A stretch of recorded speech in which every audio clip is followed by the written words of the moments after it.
Thanks, Florence. With regard to facilitation, I'd like to suggest some tasks and suggest some tips. So some tasks.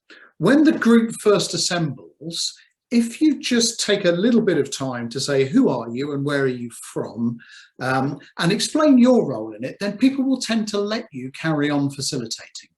If you let everything just sort of start before getting hold of it, you then have to sort of re-establish yourself. And also, everybody wants to say a little bit about their organisation. And if you don't allow that in at the beginning, it's quite hard. So first, do an introduction.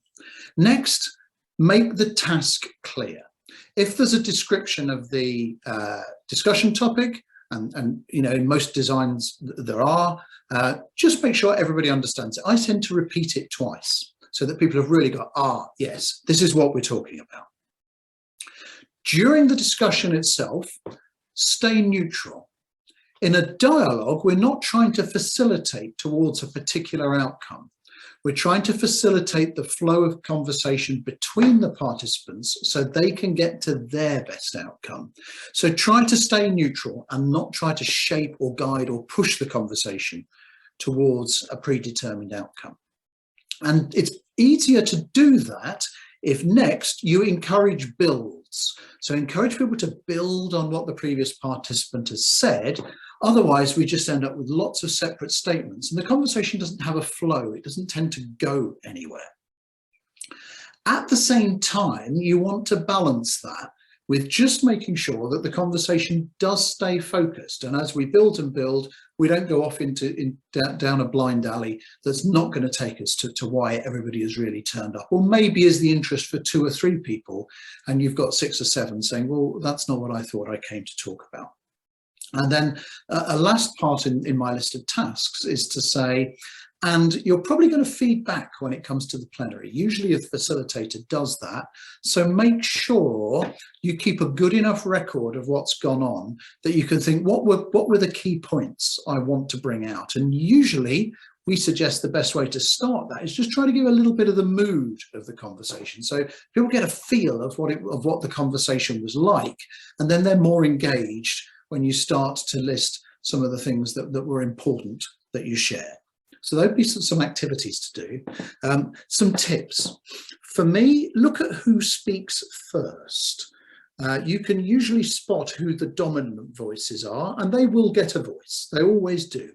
So try and see who you might start with that would encourage other people, perhaps less well represented, perhaps who less often get the chance to be at such events, to begin. And that makes them feel at home, it makes them feel more comfortable, and it makes the conversation more balanced. So that's the first tip. Second tip, have on a piece of paper next to you some prompt questions, because sometimes people say their biggest concern is that nobody says anything and we're stuck. And as a facilitator, I'm looking at the clock and saying, we've still got 30 minutes to go. What are we going to talk about? Have some prompt questions like, so who will need to do this then? So where might we have tried this before and what did we learn? Keep those questions open, begin them with who, what, where, and that will encourage people to tell you more. If you say, do you agree with that? And they say, yes, then the conversation's still stuck, isn't it? So remember to use those open questions as a way of encouraging people to expand on the conversation that's in place.